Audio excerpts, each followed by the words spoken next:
नमस्कार दोस्तों, एक बार फिर से आप सभी का स्वागत है हमारे अपने चैनल हित नॉलेज में। दोस्तों, पिछले वीडियो में हमने देखा स्वामी जी ने 1893 में शिकागो में जाकर भाषण दिया। स्वामी जी को बहुत पसंद किया जाता था और लोगों को अंत तक बिठा रखने के लिए उनके भाषणों को सबसे अंत में रखा जाता था। कभी कभी जब बड़ी मात्रा में लोग उब कर जाने लगते तब अध्यक्ष महोदय घोषणा करते कि सभा के विसर्जित होने से पूर्व स्वामी विवेकानंद का एक छोटा सा भाषण देंगे, और तब सभी लोग उनका भाषण सुनने के लिए खुशी से इंतजार करते। समाचार पत्र शिकागो में उनकी विजय के बारे में समाचार पत्र भरे रहते थे। भारत में उनकी विजय गर्व की बातें होती रहती थी। तो उनके गुरु भ्राता गण थे, वो भी बहुत आनंदित हुए जब उन्हें पता चला कि नरेन ही प्रसिद्ध स्वामी विवेकानंद है। भाग 9। स्वामी विवेकानंद भारत के दरिद्र लोगों को भूले न थे। वे उनके ही विषय में विचार किया करते कि किस तरह उन लोगों की मदद की जाए। जब वे प्रसिद्ध हो गए तो बहुत से धनी लोग उन्हें अपने घर में आमंत्रित करने लगे, परंतु दिए जाने वाले ऐशो आराम उन्हें बिल्कुल अच्छे नहीं लगते थे। धर्म महासभा में उनकी विजय की उस रात में वे एक धनी व्यक्ति के अतिथि थे और सोने के लिए उन्हें एक भव्य आरामदेह शय्या दी गई थी। स्वामी जी उसका व्यवहार न कर सके, वे कैसे कर सकते थे? भारत के दुखी लोगों का विचार उनके मन में आया और रोते हुए वे जमीन पर ही सो गए। अमेरिका में आध्यात्मिक आचार्य के रूप में धर्म महासभा समाप्त हो गई थी और स्वामी विवेकानंद अब एक प्रसिद्ध व्यक्ति बन गए थे। उनके पास क्लबों, चर्चों तथा बहुत सी अन्य संस्थाओं में भाषण देने के लिए बहुत से निमंत्रण आने लगे। कुछ दिनों बाद वे भाषण ब्यूरो के साथ जुड़ गए और भाषण देते हुए अनेक स्थानों में भ्रमण करने लगे। वे एक अच्छे वक्ता थे। वक्ता के सभी सारे गुण उनमें विद्यमान थे। अच्छी आवाज, भाषा, व्यक्तित्व और उनके विचार भी लोगों को आकर्षित करते थे। कितने उदात्त विचारों को उन्होंने व्यक्त किया था। सारे अमेरिका में उनकी मांग थी, परंतु उन्हें बहुत परिश्रम करना पड़ता था।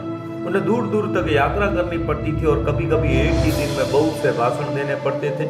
वे अक्सर बहुत क्लांत हो जाया करते थे। कभी कभी तो उनका मस्तिष्क भी थक जाता और वे समझ न पाते कि आगामी दिन में भाषण में वो क्या बोलेंगे। तब एक विचित्र घटना घटती। वे जब रात्रि में बिस्तर पर सोए रहते तो उनको एक आवाज सुनाई देती और उनसे बातचीत करती और भाषण देती। इस तरह से उन्हें नए नए विचार प्राप्त हुआ करते। हाँ, वो सचमुच बहुत बड़ा कठिन काम था। तब भी उन्होंने यात्राएं जारी रखी और करीब 1 वर्ष तक भाषण भी देते रहे। जहां भी वे जाते वहीं भारी उत्साह देखा जाता और अखबारों में उनके विषय में बड़े बड़े लेख भी लिखे जाते। एक बार किसी पश्चिमी नगर में कुछ काउबॉयज के मध्य उन्होंने भाषण दिया। उन लोगों ने स्वामी जी को यह कहते सुना कि आध्यात्मिक पुरुष पर आसपास की घटनाओं का कोई असर नहीं पड़ता। क्या सुना? क्या आध्यात्मिक पुरुष पर आसपास की घटनाओं का कोई असर नहीं पड़ता? उन्होंने स्वामी जी की परीक्षा लेने की ठानी। स्वामी जी खुली जगह में एक उल्टे टब पर खड़े होकर भाषण कर रहे थे। अकस्मात एक जोरदार आवाज सुनाई पड़ी। वे लोग बंदूकें चला रहे थे और गोलियां स्वामी जी के कान के पास से होकर निकल रही थी। वे लोग स्वामी जी की परीक्षा ले रहे थे। स्वामी जी ने उन गोलियों की परवाह किए बगैर अपना भाषण जारी रखा। बाद में वे लोग स्वामी जी के पास आए और कहने लगे, ठीक और पक्का आदमी है। 1894 के अंत में स्वामी जी को लगा कि उन्होंने पर्याप्त यात्राएं कर लिए। उन्होंने निश्चय किया कि अब वे एक ही स्थान पर रहेंगे और अपना कार्य आगे बढ़ाने के लिए कुछ शिष्यों को प्रशिक्षित करेंगे, तालीम देंगे। वे न्यूयॉर्क में रहने लगे और धारावाहिक रूप से भाषण देने लगे। निष्ठावान लोगों को एक दल उनके गिर्द जमा होने लगा और उनसे शिक्षा ग्रहण करने लगा। यहाँ का उनका काम इतना सफल हुआ कि उन्होंने वही एक वेदांत सोसाइटी की स्थापना कर डाली थी। उन्होंने वहां कक्षाएं लेनी शुरू की और वक्तृताओं यानी कि भाषण के माध्यम से उनसे कहा कि सभी में ईश्वर की सत्ता विद्यमान है। यदि मनुष्य प्रार्थना और ध्यान करे तो ईश्वर का दर्शन प्राप्त कर सकता है। उन्होंने उन लोगों को प्रार्थना और ध्यान करने की विधि भी सिखाई। उन्होंने उन लोगों को यह भी शिक्षा दी कि सभी धर्म सच्चे हैं। लोग उनसे सलाह मांगने आया करते थे और उनमें से कुछ उनके शिष्य भी बने और उनमें से कुछ तो बहुत महत्वपूर्ण व्यक्ति भी थे। सहस्त्र द्वीपोद्यान में सेंट लॉरेंस नदी न्यूयॉर्क शहर की सीमा बनाती है। यहाँ एक स्थान पर इतने सारे द्वीप विद्यमान है कि उन्हें सहस्त्र द्वीप कहा जाता है। जून 1895 में आरंभ में स्वामी जी सहस्त्र द्वीपोद्यान यानी कि 1000 आइलैंड पार गए और वहां 7 सप्ताह तक वास किया। उनके 12 शिष्यगण विभिन्न कालों में वहां गए और उनके साथ रहे। वो एक बहुत ही सुंदर स्थान था। वहां से उन्हें नदी दिखाई पड़ती थी और उनके द्वीप दृष्टिगोचर होते थे। वो बहुत ही शांत स्थान था, जहां हवा और पक्षियों के गीतों के अतिरिक्त अन्य किसी भी प्रकार की आवाज नहीं सुनाई देती थी। परंतु शिष्यों के लिए सबसे उत्तम बात यह थी कि स्वामी जी ने उपदेशों को सुना करते थे और स्वामी जी यहाँ अपनी सर्वोत्कृष्ट अवस्था में थे। हर संध्या समय में वे अपने छात्रों को वेदांत तथा हिंदू धर्म के विषय में शिक्षा प्रदान किया करते थे। एक बार वे उन लोगों के साथ देर रात तक बोलते रहे। कब पूर्ण चंद्रोदय हुआ और उसका अस्त हो गया, उनमें से किसी को भी भान न हुआ कि कितना समय बीत गया है। वे लोग हमेशा धर्म संबंधी चर्चा ही नहीं करते थे, वे लोग खूब आनंद और हंसी मजाक भी किया करते थे। स्वामी जी चुटकुले सुनाकर उन्हें बहुत हंसाया भी करते थे। कभी कभी वे लोग पिकनिक के लिए भी जाया करते। अवसर मिलते ही स्वामी जी उन लोगों के लिए भोजन पकाते।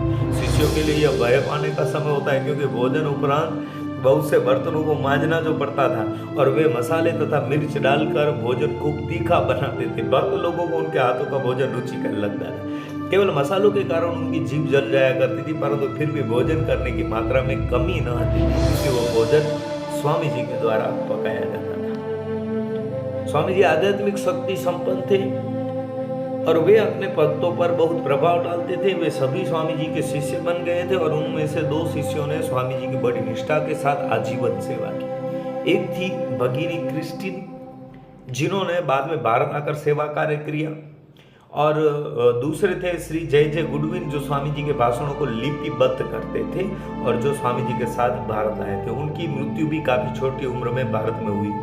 स्वामी जी के एक अन्य शिष्य सुश्री वाल्डो ने सहस्त्र दीपोद्वान में स्वामी जी द्वारा दिए गए भाषणों को लिपिबद्ध किया था।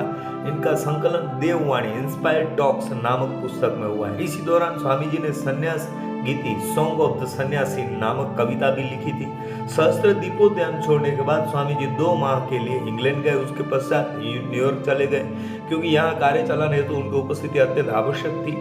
पहले की ही तरह वे भाषण देने लगे, वक्तृताएं देने लगे और जो लोग उनके आध्यात्मिक सहायता चाहते थे उनसे उन्हें सलाह दिया करते, और उनके भाषण से 3 पुस्तकें छापी गई, ज्ञान योग, राजयोग और कर्मयोग।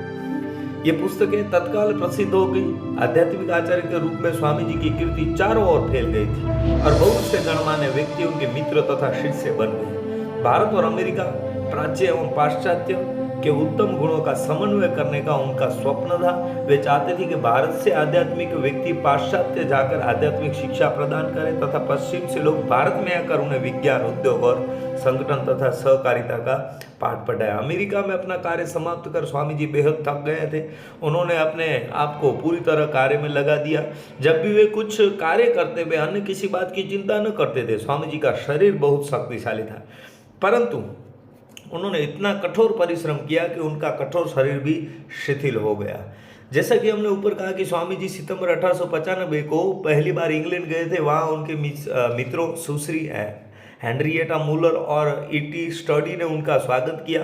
कुछ दिनों के पश्चात वे संध्या के समय छोटी कक्षाएं लेने लगे। दिन के वक्त वे लंदन के महत्वपूर्ण स्थानों को देखने जाया करते। शीघ्र ही वे प्रसिद्ध हो गए और उनकी कक्षाएं धीरे धीरे बड़ी होने लगी। बहुत से लोग उनसे मिलने जाते और समाचार पत्रों में उनके भाषण का ब्यौरा छापा जाता। इस प्रकार इंग्लैंड में भी उनका कार्य बहुत सफल हुआ। लेकिन स्वामी जी वहाँ ज़्यादा दिन रह न सके और उन्हें अमेरिका में कार्य को बढ़ाने हेतु वहाँ जाना पड़ा। दूसरी बार 15 अप्रैल 1896 को इंग्लैंड जाने हेतु जहाज द्वारा रवाना हुए। इंग्लैंड पहुंचकर वे बहुत प्रसन्न हुए, क्योंकि उनके गुरु भ्राता स्वामी शारदानंद वहां पर उनकी प्रतीक्षा कर रहे थे। वो एक आनंदपूर्ण अवसर था। उन्होंने कई वर्षों से अपने गुरु भ्राताओं को देखा न था और बातें करने के लिए कितना कुछ था। भारत के विषय में स्वामी जी की बहुत सी योजनाएं थी, जिनके बारे में उन्होंने स्वामी शारदानंद को बताया। पुनः स्वामी जी ने कक्षाएं शुरू की, वेदांत पर वक्तृताएं देना आरंभ किया। इस बार उनका कार्य ज़्यादा सफल साबित हुआ और उन्हें अनेक स्थानों में भाषण देने हेतु जाना पड़ता था। प्रोफेसर मैक्स मुलर से भेंट करके वे विशेष रूप से आनंदित हुए। प्रोफेसर तब ऑक्सफोर्ड विश्वविद्यालय में पढ़ाते थे। भारत, हिंदू धर्म और संस्कृत के वे एक उत्कृष्ट छात्र भी थे। वे आपस में घंटों बातें किया करते। स्वामी जी और प्रोफेसर मैक्स मुलर घनिष्ठ मित्र बन गए और अक्सर आपस में पत्र लिखा करते। प्रोफेसर ने श्री रामकृष्ण पर पहले ही एक लेख लिखा था। अब स्वामी जी से उन्होंने और अधिक जानकारी चाहिए। स्वामी जी ने स्वामी शारदानंद के प्रोफेसर मैक्स मुलर की सहायता करने को कहा। भारत ने उपयुक्त सामग्री मंगाई गई और जिसके फलस्वरूप मैक्स मुलर ने श्री रामकृष्ण पर एक पुस्तक लिखी। ये एक महान पुस्तक हुई जिसने स्वामी जी को उनके कार्य में काफ़ी सहायता की। इंग्लैंड में स्वामी विवेकानंद के अनेक मित्र और शिष्य हुए। उनमें से सब उत्कृष्ट हुई सुश्री मार्गरेट नोबेल, और जो सबसे उत्कृष्ट थी मार्गरेट नोबेल, जो परवर्ती काल में प्रसिद्ध भगिनी निवेदिता हुई। दोस्तों, भगिनी निवेदिता के बारे में ऑलरेडी हमारे हित नॉलेज चैनल में वीडियो बनाई गई है, जो कि हालांकि वो वीडियो गुजराती में है, डिस्क्रिप्शन में लिंक दी गई है। एक क्रांतिकारी थी, भारतीय महिला क्रांतिकारी के रूप में उन्होंने भी काम किया था। आध्यात्मिक तो उन्होंने प्रगति की ही। तो भगिनी निवेदिता हुई। जो अन्य निष्ठावान दो शिष्य थे, श्री एवं श्रीमती सेवियर दंपति, वे स्वामी जी के साथ भारत आए और वहाँ उनके कार्यों में उनकी बहुत मदद की। कुछ दिनों के पश्चात स्वामी जी ने 3 मित्रों ने उन्हें यूरोप की यात्रा के लिए निमंत्रित किया। स्वामी जी ने खुशी खुशी उसे स्वीकार कर लिया। सर्वप्रथम वो स्विट्जरलैंड गए और जहाँ स्वामी जी पहाड़ और बर्फ से आच्छादित आल्प्स पर्वत चोटियों को देख बहुत आनंदित हुए। प्राकृतिक सौंदर्य बहुत ही मनोरम था। एक छोटे से गांव में वे लोग 2 सप्ताह रहे और वहाँ का प्राकृतिक सौंदर्य, नीरवता तथा शांति का आनंद लिया। स्वामी जी वहाँ पुनः पहले वाले शांत ध्यानस्थ सन्यासी बन गए। उनका स्वास्थ्य भी सुधर गया। वे अक्सर टहलने जाया करते। एक बार तो वे एक दुर्घटना से बाल बाल बच निकले। वे अपने मित्रों के साथ पहाड़ी रास्ते पर चले जा रहे थे, तो वे उपनिषदों के मंत्रों का उच्चारण कर रहे थे और आध्यात्मिक विचारों में डूब गए थे। वे अन्य लोगों से पीछे रह गए थे और उन्होंने इस पर ध्यान ही नहीं दिया कि वे कहाँ जा रहे हैं। बर्फ होने की वजह से उन्होंने अपने पास एक छड़ी रखी थी और हर कदम पर वे उसे गाड़ते हुए चल रहे थे। अचानक बर्फ के भीतर फंसकर छड़ी टूट गई और गहरी खाई में उनके सामने दिखाई पड़ी। वे उसमें गिर ही जाते, परंतु किसी तरह संतुलन बना लिया। वे शीघ्रतापूर्वक अपने मित्रों के पास गए और कहा, मैं ईश्वर की कृपा से बच गया। उसके बाद से उनके मित्र उन्हें अकेला चलने न देते। तत्पश्चात स्वामी जी जर्मनी गए, जहाँ संस्कृत के महान विद्वान प्रोफेसर पॉल डॉयसन से मिलकर वे अत्यंत आनंदित हुए और उन दोनों में बड़ी देर तक चर्चा होती रही और वे साथ साथ कहीं स्थानों में भी भ्रमण करते हैं। जब स्वामी जी और उनके मित्रों का दल लंदन गया तो प्रोफेसर डॉयसन भी उनके साथ हो लिए। स्वामी जी पुनः कर्म क्षेत्र में कूद पड़े और उन लोगों से मिलना तथा भाषण देना पुनः आरंभ किया। उन्होंने स्वामी शारदानंद को अमेरिका के कार्य तो अमेरिका भेज दिया और भारत से अपने अन्य गुरु भ्राता स्वामी अभेदानंद इंग्लैंड बुलवा लिया और स्वामी अभेदानंद आए और जनसभाओं में भाषण देने लगे। स्वामी जी इन दोनों की सफलता देखकर बहुत खुश हुए। शूरवीर की वापसी। स्वामी विवेकानंद जानते थे कि स्वामी अभेदानंद सफलतापूर्वक वहाँ का कार्यभार संभाल लेंगे, इसलिए वे भारत वापस लौट आने की सोचने लगे। यह तय किया गया कि वे नेपल्स से अपनी जहाज यात्रा करेंगे। श्री गुडविन तथा श्रीमती सेवियर दंपति का उनके साथ जाने का कार्यक्रम बना। जाने के पहले उनके एक अंग्रेज मित्र ने उनसे पूछा, स्वामी जी 4 वर्षों तक ऐश्वर्य संपन्न, भव्य और शक्तिशाली पाश्चात्य देश को देखने के पश्चात आपको अपनी मातृभूमि कैसी लगेगी? स्वामी जी ने उत्तर दिया, यहाँ आने के पहले मैं अपनी मातृभूमि से प्यार करता था। अब तो भारतवर्ष की धूल तक मेरे लिए पवित्र हो गई है। वो मेरे लिए एक पवित्र भूमि हो गई है। भारतवर्ष मेरे लिए महान तीर्थ बन गया है। स्वामी जी की घर वापसी एक महान घटना थी। धर्म महासभा के समय से ही भारत के लोग स्वामी जी के प्रशंसक बन गए थे और उनकी श्रद्धा करने लगे थे। उन पर श्रद्धा बढ़ गई थी। अखबारों में अक्सर उनका नाम पाया जाता था। लोगों के ओठों पर उनका नाम बस गया और वे उनके नायक बन गए थे। इसके पहले भारत के लोग अपने आप को कमजोर असहाय समझते थे। अब वे अपने को शक्तिशाली अनुभव करने लगे। पाश्चात्य देशों में स्वामी जी की सफलता में उनमें आत्मश्रद्धा जाग उठी थी। इसीलिए जब वे आए तो पूरा देश उनके सम्मान में उठ खड़ा हुआ। 15 जनवरी 1897 को जहाज श्रीलंका पहुंचा। स्वामी जी भी आनंद से अभिभूत हो गए।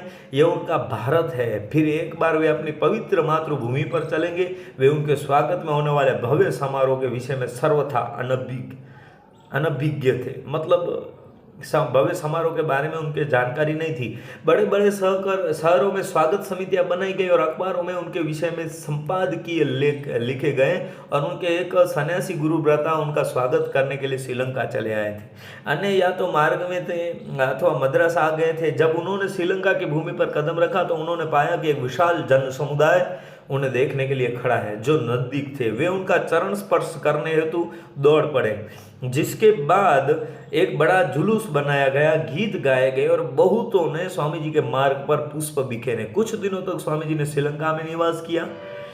वहां उन्होंने भाषण दिया और अतिथियों से भेंट की, जिनमें दरिद्र, धनी तथा शक्तिशाली सभी लोग विद्यमान थे। वे स्टीमर द्वारा श्रीलंका से मद्रास जाने वाले थे, परंतु विभिन्न शहरों से बहुत से तार आने लगे, यह प्रार्थना करते हुए कि वे कम से कम कुछ मिनटों के लिए तो सही पर रुक के दर्शन दे। उन्होंने अपनी योजना बदली और थल मार्ग से गाड़ी या घोड़ा गाड़ी द्वारा यात्राएं की। उन्होंने हर नगर में लोगों को उनके स्वागत में खड़े पाया। कई स्थानों पर विजयी तोड़ें निर्मित की गई थी और बड़े बड़े जुलूसों का आयोजन किया गया था, जिनमें नगाड़े, पटाखे, तोहफे और रॉकेट भी सम्मिलित थे। उनके सम्मान में स्वागत भाषण दिए गए और प्रत्युत्तर में उन्होंने भी छोटे छोटे भाषण दिए गए। उन्होंने स्टीमर से समुद्र पार किया और पाम्बन पर उतरकर भारत के मुख्य भूभाग पर पहुंचे। यहाँ पर रामनाथ के राजा और अन्य लोग स्वामी जी से मिले और इन सभी ने उनका हर्षपूर्वक स्वागत किया। गाड़ी से घोड़ों को खोलकर राजा ने स्वयं और अन्य लोगों ने स्वामी जी की गाड़ी को सड़कों पर खींचा। दूसरे दिन स्वामी जी ने रामेश्वरम मंदिर के दर्शन किए। यहाँ पहुंचकर उन्होंने अपने परिव्राजक जीवन का स्मरण हो आया। जब 4 वर्ष पूर्व वे इसी स्थान पर आए थे, पर कितना अंतर था। तब वे एक अनजान सन्यासी की हैसियत से पैदल ही भारत भ्रमण पर आए थे। अब वे एक प्रसिद्ध व्यक्ति थे और बड़े बड़े लोगों में भी उनका सर्वप्रथम सम्मान करने की मानो होड़ सी लगी हुई थी। इस तरह स्वामी जी की यह विजय यात्रा जारी रही। स्वामी जी यह एक शहर से होते हुए दूसरे शहर जा रहे थे। रामनाथ, मद्रास, कुंभकोणम और कई अन्य स्थान, हर जगह स्वामी जी के दर्शन कर रहे। उन्हें देखने और सुनने के लिए भारी भीड़ उमड़ पड़ती। मद्रास पहुंचने पर तो इसकी पराकाष्ठा ही हो गई थी। उनके स्वागत में सहस्त्र स्वागत द्वारों का निर्माण किया गया था। उनके दलों ने उन्हें अभिनंदन पत्र भेंट किए। स्वामी जी 9 दिनों तक मद्रास में रहे। उन्होंने कई महत्वपूर्ण भाषण दिए और लोगों से भेंट की।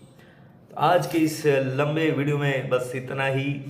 अगले वीडियो में देखेंगे स्वामी जी द्वारा दिए गए युवाओं को उपदेश, विस्तृत में चर्चा करेंगे। पूरा वीडियो देखने के लिए धन्यवाद।